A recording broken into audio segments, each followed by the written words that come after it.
Pratiquement tout le monde a besoin d'identifiants sur Internet, mais beaucoup utilisent une série de caractères familiers ou simplifiés, ce qui n'est pas toujours compatible avec la sécurité. Il est en effet très important de créer des mots de passe de 10 caractères au minimum, et inclure des majuscules, minuscules, chiffres, lettres, et des caractères spéciaux. En plus, il est fortement conseillé d'utiliser un mot de passe différent pour chaque organisme. Comme moi, vous avez sans doute des difficultés à gérer vos mots de passe, avec le risque de plus pouvoir se connecter au moment il le faut. C'est pour ça que j'ai créé un utilitaire sur Excel qui va sauvegarder tous mes identifiants en toute sécurité. Attention, cette application fonctionne sur Excel 2010 et supérieur. Comme toujours, à chaque fois que vous exécutez pour la première fois une application Excel comprenant des macros, un message de sécurité s'affiche. Il faut cliquer sur « Activer le contenu pour que les macros soient pris en charge ». À la première utilisation, vous devez personnaliser l'application. Pour activer et modifier le code personnel, on va utiliser les touches chiffrées, mais on peut également le faire avec le pavé numérique du clavier. La touche Sup permet de supprimer le dernier chiffre, et la touche ESC pour effacer toute la saisie. L'œil va afficher ou masquer le contenu du champ de saisie.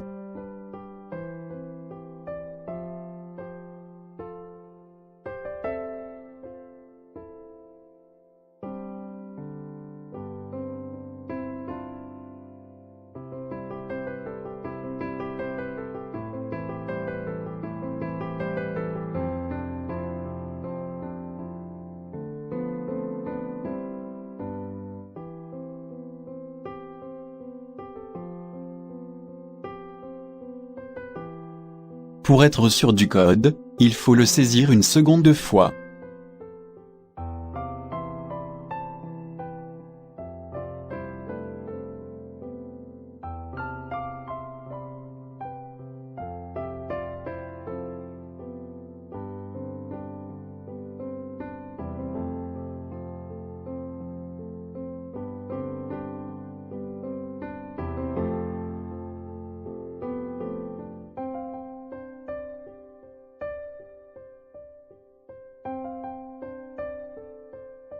Pour finir, il faut choisir parmi les propositions une question secrète.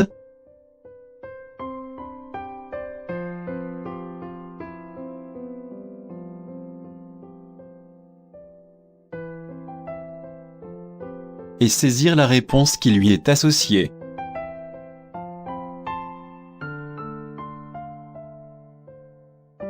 Ce qui va permettre de réinitialiser le code personnel en cas d'oubli.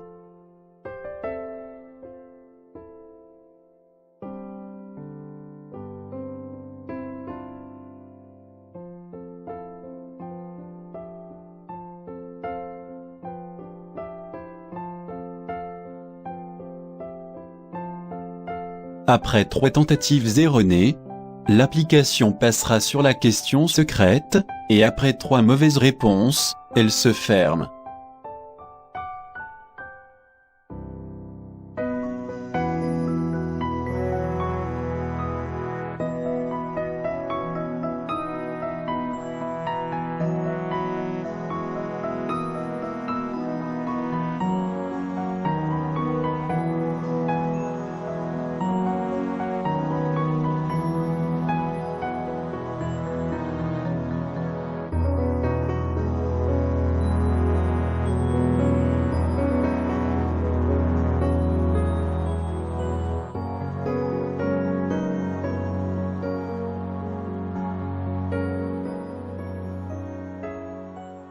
Le bouton Modification permet de modifier, supprimer, et de saisir une nouvelle ligne. Les 3 boutons suivants vont servir à stocker les données et à vider le tableau, on y reviendra plus tard. Le dernier, sauvegarde les données, et ferme l'application.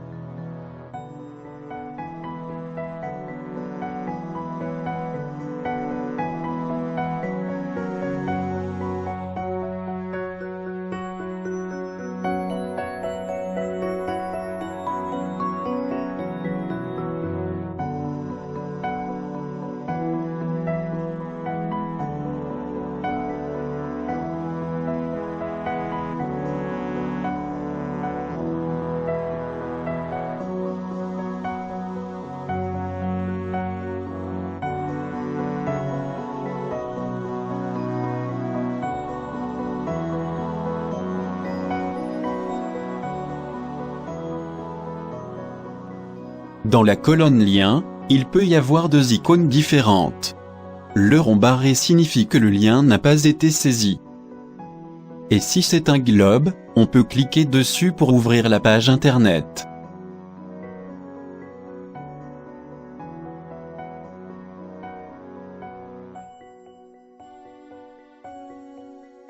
Il est possible d'utiliser le copier-coller.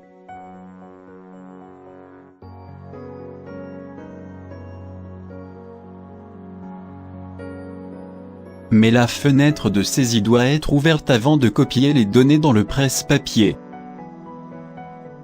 L'application purge le presse-papier à chaque ouverture de la fenêtre modifiée, pour éviter de coller des données non désirées.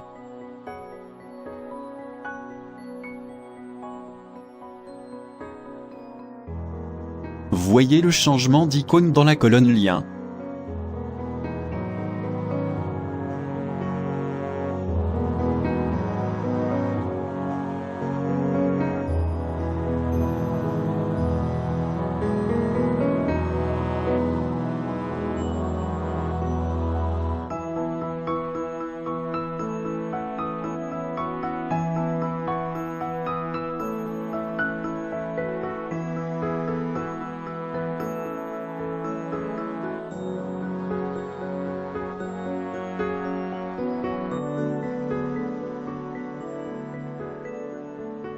L'astuce suivante permet de copier dans le presse-papier l'identifiant ou le mot de passe en cliquant sur le bouton correspondant.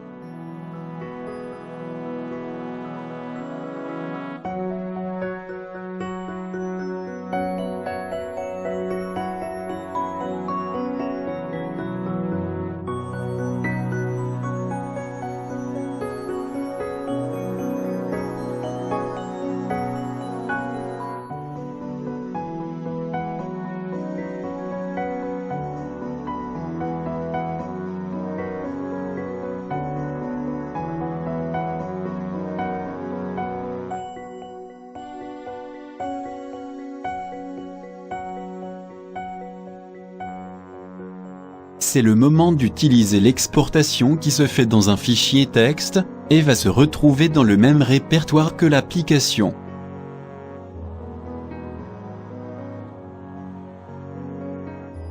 Ceci est le fichier de sauvegarde. En ouvrant le fichier, on s'aperçoit qu'il est illisible, car les données sont cryptées et impossibles à déchiffrer sans la clé.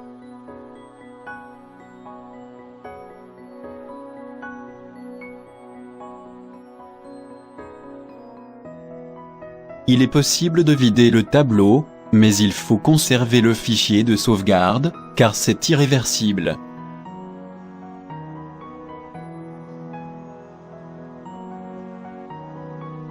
Je vais continuer la démonstration avec un fichier de sauvegarde que j'ai créé tout à l'heure.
Il est bien sûr possible de changer le code personnel à n'importe quel moment à l'ouverture du programme.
Si cette application vous intéresse, vous pouvez me contacter par mail.